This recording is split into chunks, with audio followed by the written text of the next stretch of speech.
Starting off this list, in our number 10 spot we have King Henry VIII. We'll start off this list with some 1500s dating drama. I love it. The fourth wife of Henry VIII, Anne of Cleves, was married to King Henry for 6 months. It was seen as quite strategic, actually. See, Henry's chief minister convinced him to marry one of the sisters of Germany's duke, either Anne or Amelia. So in order to decide, Henry requested that Hans Holbein, famous painter, travel all the way to Cleves to paint a portrait of each sister.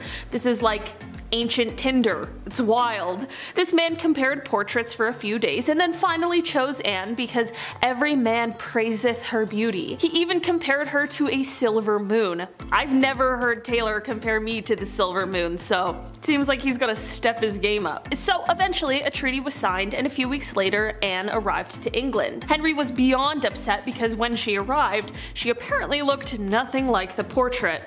How horrible is that? It's 6 AM, you just met your new husband after traveling upriver by barge, and the dude has the audacity to say you don't resemble a Victorian painting. Awesome! He even tried to stop the wedding, but it was too late at that point, so they had to follow through. Imagine still having to follow through.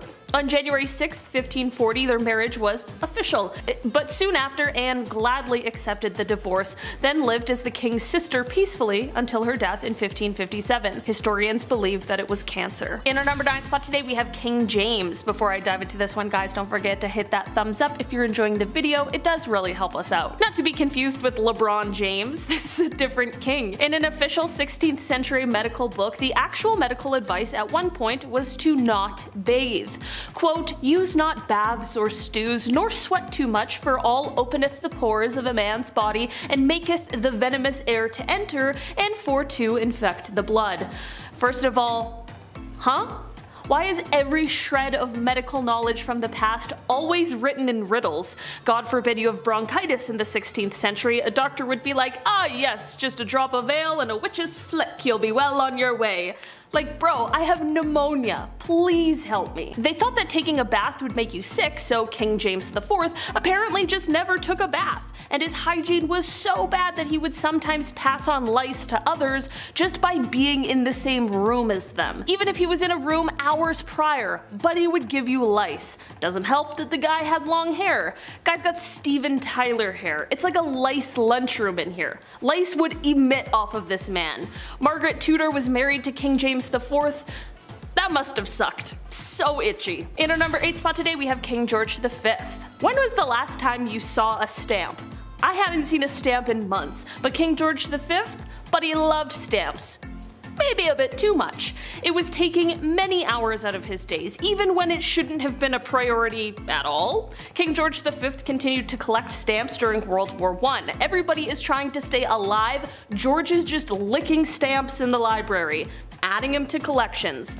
Like all collections, the king started at an early age, but in the end of his days, George had albums and albums and albums. So many stamps. He had around 330 albums, each with 60 pages full of stamps. That's so many stamps. In 1905, George set an all-time stamp record. It was the most money ever spent on a stamp.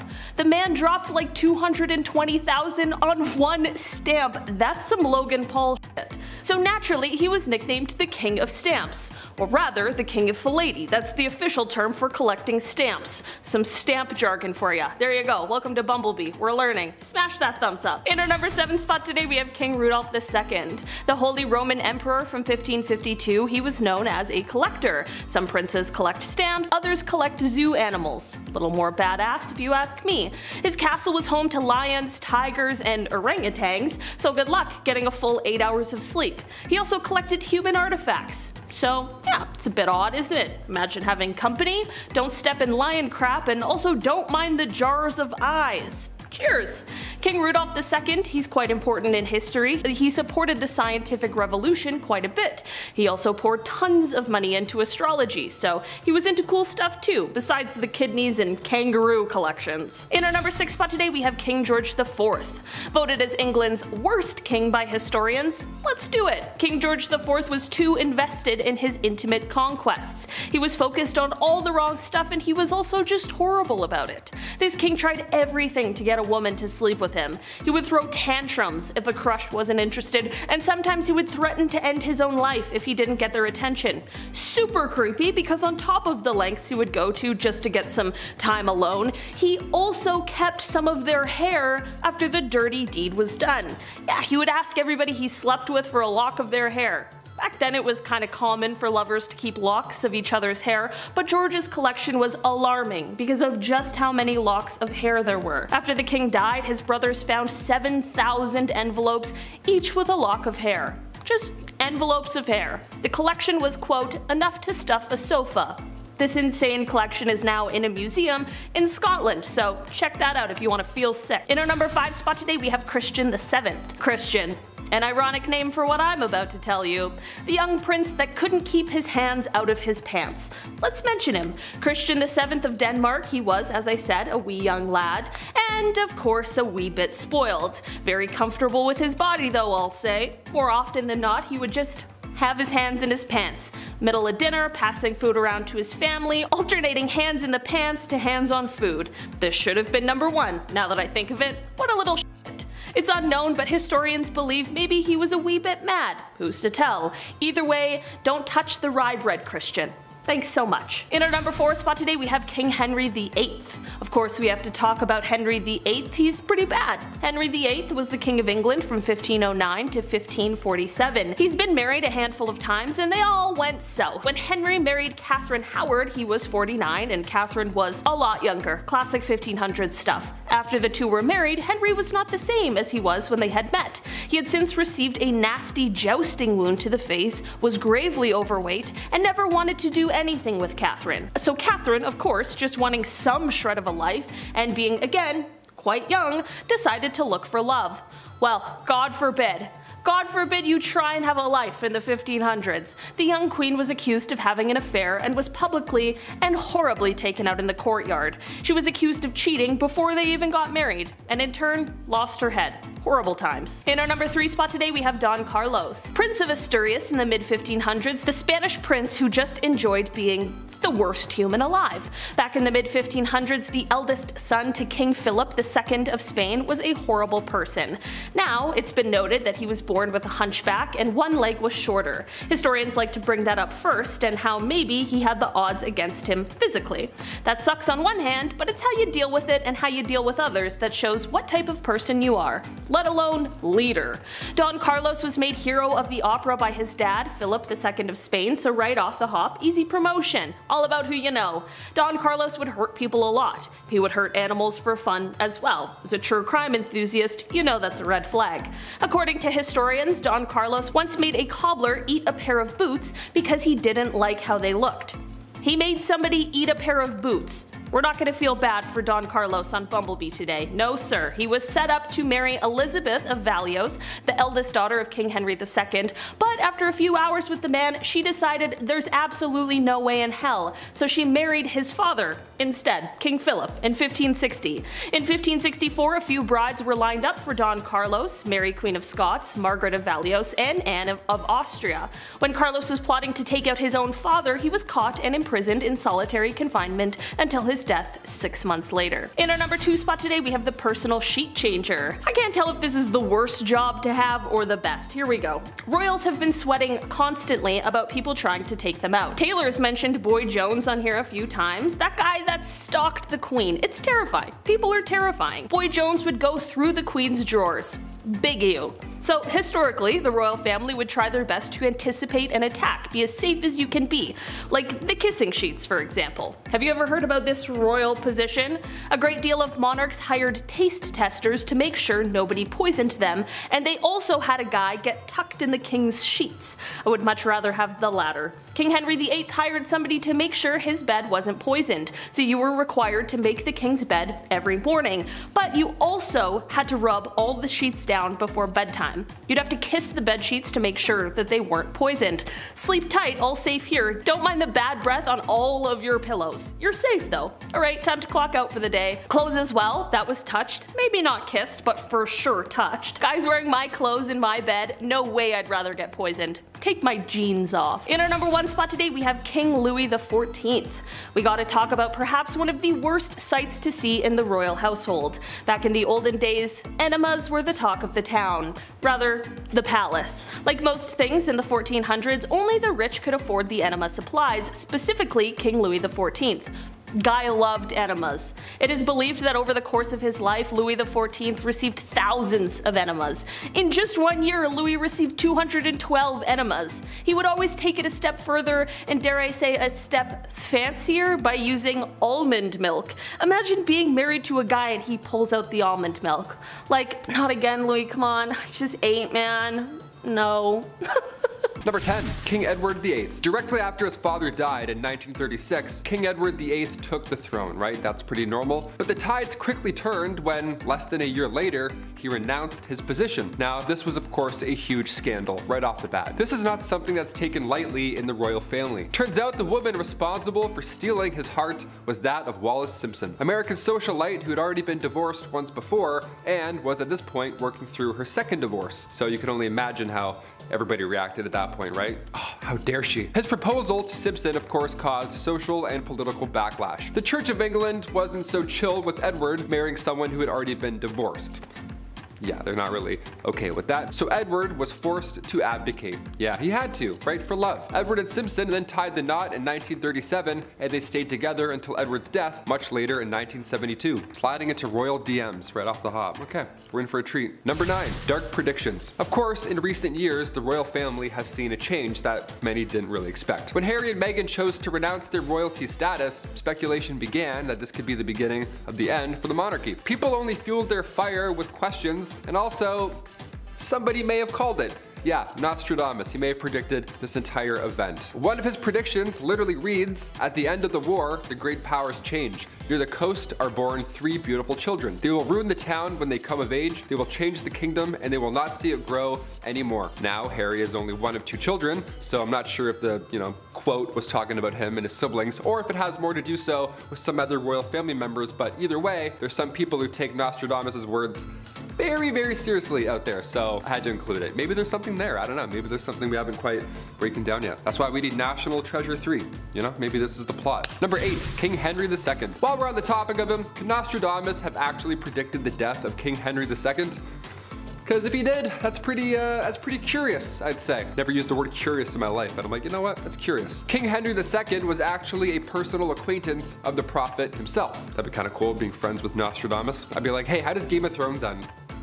Please. While at one point in history, Nostradamus was seen addressing King Henry II as the most invincible King Henry of France, unfortunately Henry proved to be quite vincible when he met his gruesome death, might I add, at age 40. Yeah, in the summer of 1559, not a great time. A terrible jousting accident went wrong and it left the king passing away shortly after from sepsis. This is a terrible story, but I have to explain because, it's history and, well, that's what we're here for. The jousting accident saw the king having splinters driven into his eye and then his skull as well by one of his young soldiers. And the Nostradamus quote reads, "The young lion will overcome the older one. It says he will pierce his eyes through a golden cage." Okay, already we're a little bit spooky. "And that 2 wounds will ensure a cruel death." So I'm not saying he predicted it, I'm just saying, kind of nailed it. Number 7, a fateful turn of events. Queen Victoria, her reign began back in 1837 and it lasted until the Queen's death in 1901. Now at just age 18, Alexandrina Victoria had to rise up to the throne. Had to, right? All these cases, it's like, yeah, they have to do this. She was born, of course, on May 24th, 1819, and Queen Victoria was actually 5th in line when she was born, nowhere near the throne. So right off the bat, it was actually highly unlikely that she would ever see the crown. But one by one, all of her family members began passing away fast. In 4 years, 3 of Victoria's cousins passed away, and then her father and her grandfather both died 1 week apart from one another. So on one hand, obviously it's sad, it's tragic, everyone's dealing with loss so fast. But on the other hand, by time 1830 rolled around, Victoria was only 11 years old, and already she was next up to bat for the throne at 11. Imagine, that's like some ancient Egypt. Number 6, the Great Irish Famine. The Great Irish Famine took out many, many people. Back in 1845, potato crop that a lot of the Irish population relied on were suddenly no longer available. See, a group of microorganisms wiped them out, and in result, around 1 million folks died or had to leave. Now, it was draconian law and British ruling at this point that made the exported food hard to reach people. That's where things stopped. This famine led to Irish independence, of course, and anti-union movements, and the show Victoria pulled back 0 punches in 2017, where an episode showed the true happenings behind the Great Irish Famine and the role that Queen Victoria played in coming to the aid of her then subjects. It was the death of at least 1 million people. This was a very dark 7 years in Irish history. Historian Christine Keneally spoke out and says, quote, "There is no evidence that she had any real compassion for the Irish people in any way." Yikes. That's a historian saying that. That's how you know. Number 5, Meghan Markle, solo strut. Okay, back in May 2018, we all set our alarms, we woke up early, and we all watched the royal wedding, right? We sipped our tea in our pajamas and we pretended like we were there, right? Just watching, along with the other billions of people online. Prince Harry and Meghan Markle, his new Duchess. At the historic wedding, Thomas Markle was just a no-show. Yeah, Meghan just walked down that aisle by herself in front of 1 billion people watching at home or streaming it, and it was thought at the time that this was because of Thomas's health. See, right before the wedding, Thomas suffered a heart attack, right? Just days before. So of course nobody was upset. It was almost expected for him not to show up. But cut to a year later, we began talking again. Thomas and the Duchess are now not close, it seems. Thomas even spoke out against his own daughter at one point. There was a huge scandal where Meghan even spoke to Oprah, like Oprah and that big tell-all, and Meghan actually said to her father, "If you tell me the truth about working with paparazzi, we can help." And he wasn't able to do that, and for me, has really resonated, especially now as a mother, end quote. So yeah, they're not talking, I guess, anymore, which more than fair. If my dad was working with the paparazzi, showing them private letters,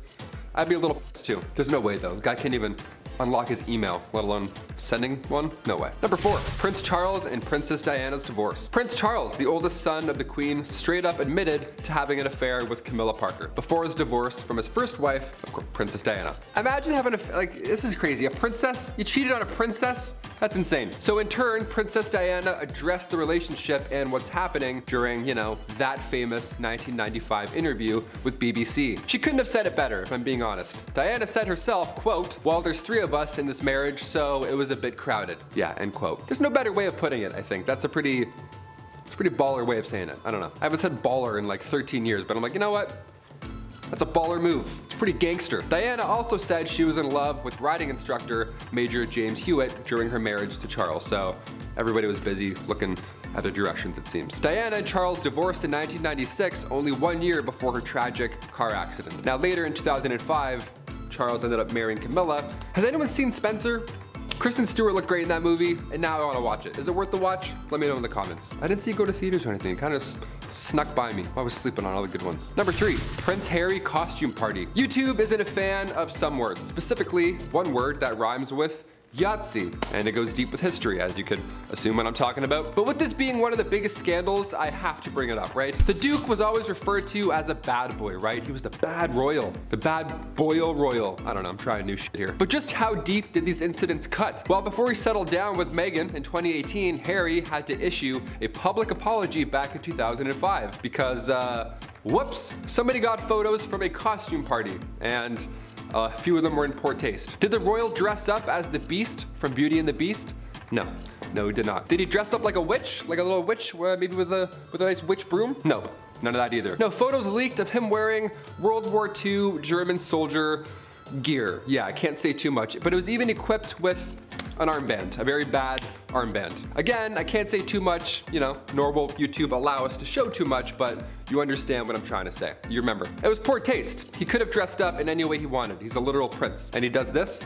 It's off-putting. Harry said afterwards, and I quote, "I am very sorry if I caused any offense or embarrassment to anyone. It was a poor choice of costume and I apologize." End quote. Nice. Right from the heart. That's good. Really goes deep with the royal history. We love it. Number 2, Vegas Getaway. Nice. Roll those dice. It's one thing to party like a rock star, but to party like a prince? What does that even mean? I gotta keep this Prince Harry train going because, well, now I'm mad at him, but there's even more photos from history that show what was really going down in the royal family, you know? His priorities 30s, dare I say. After that party incident, just 7 years later, scandalous photos emerged from Harry's Las Vegas trip. Yeah, he had a little boys' night, it seems. It turns out what happens in Vegas may just leak online for your entire family to see, and your grandmother. That's probably not a great time. These scandalous pics were taken during a strip pool game. Lovely, we like that. Make sure you call the right pocket while you're not wearing any. The scandal actually prompted St. James Palace to contact the Press Complaints Commission before the snaps even made their way to British tabloids. Yeah, they knew right off the bat they were fucked. They're like, can we call them? Can we send a pigeon? What's the fastest? And finally, number 1, Boy Jones and other attempts. Okay, being the queen and all in history, a security team is always needed, obviously. And during her reign, specifically Queen Victoria, there were multiple attempts to harm the young queen. First attack was in 1840. It was an 18-year-old man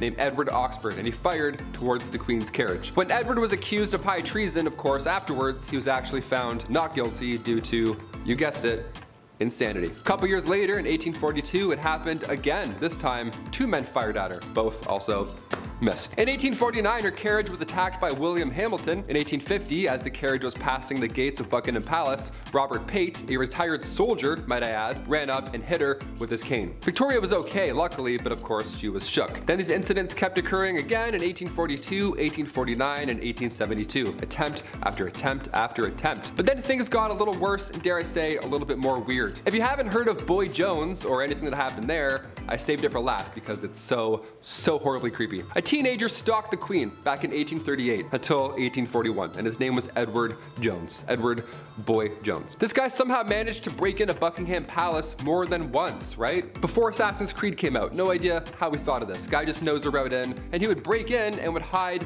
under the Queen's sofa. That was his go-to spot. Or he would sometimes just sit on her throne. And one of the worst things ever, sometimes he would go through her drawers. He would go through the Queen's drawers. That's so gross. What? Like that's gross. He would steal her clothes until eventually, and thankfully, he got caught. At number 10, blinded by ambition.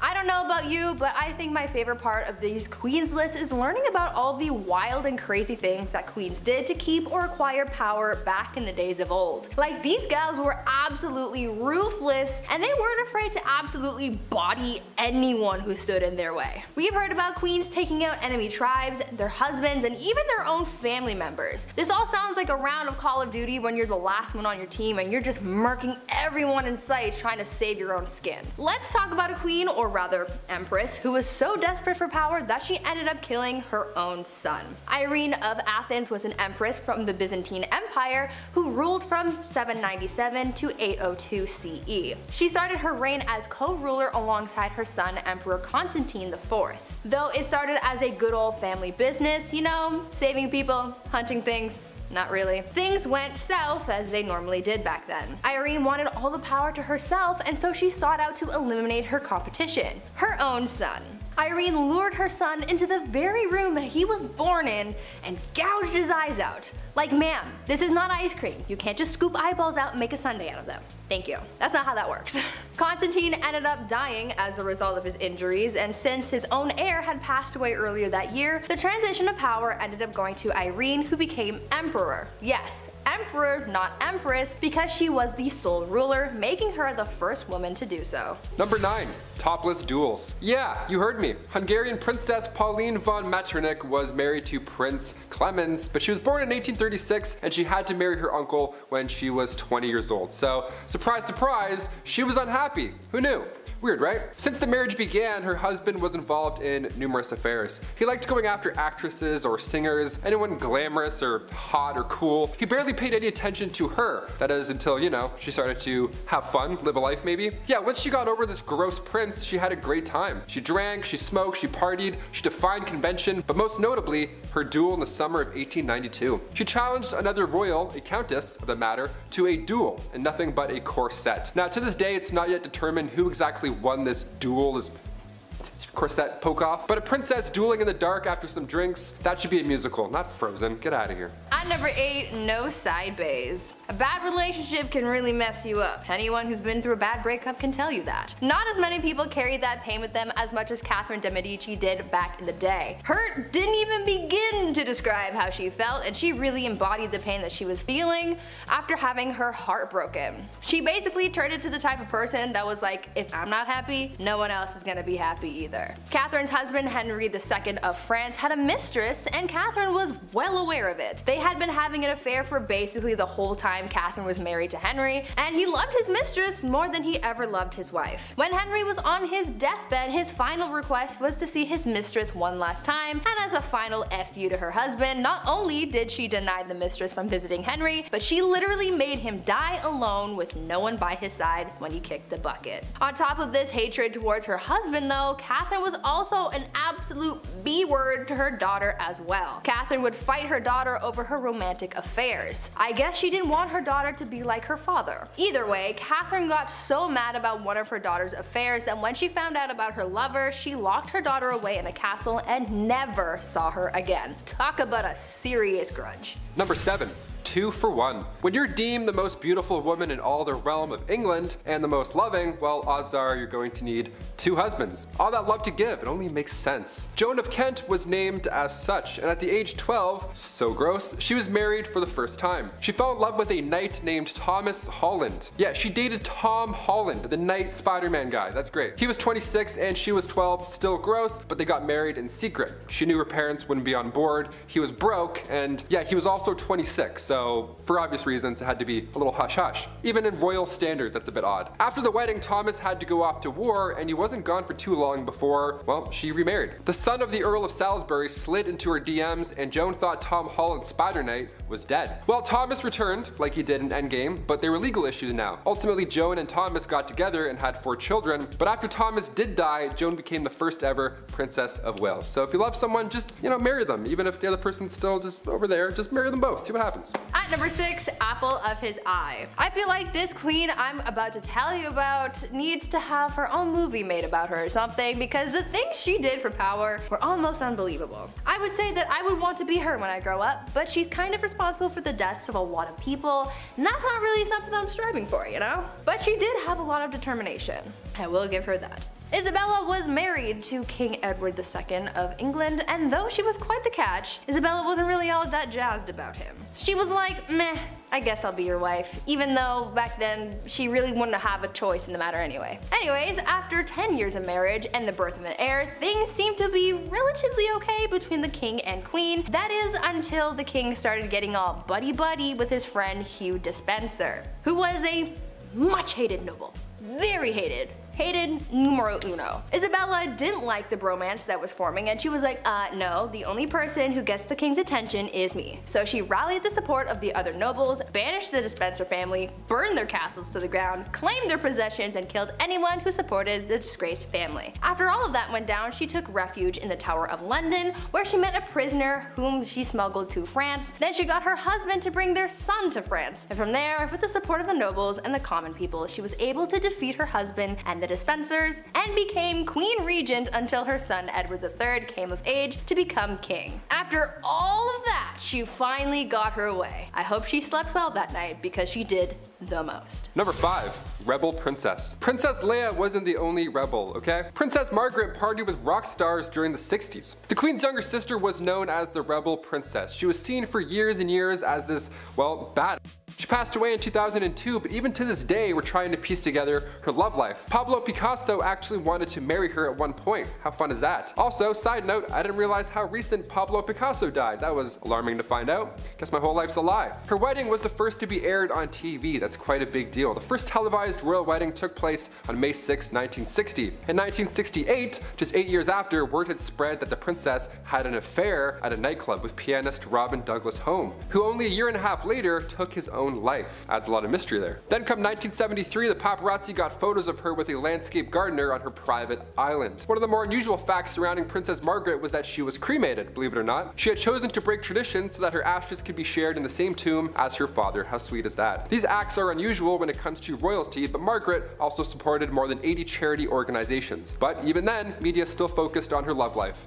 Classic. Keep it up. At number 4, Warrior Queen. Let's talk about Queen Rani Lakshmi Bai and how she became known as India's Joan of Arc. Rani was a fighter her whole life. She was raised to be a warrior and was taught how to fight. She even shared her skills with other women, teaching them the same fighting skills at a young age. She was married off to a much older man and she had a child, but she lost them both pretty early on. In need of an heir, she adopted a son and served as Queen Regent, but soon a growing conflict started, causing a lot of tension between the British East Indian Company and her people. The young queen, at just 22 years old, wanted to drive British forces out of her land, and so she organized a revolt that turned bloody very quickly. She ordered the execution of literally every British person in the region. So Bobby from down the street, dead. Mary from around the block, goner. Freddie and Harriet, the kids of that guy that you know who bought shoes off your brother, bye bye.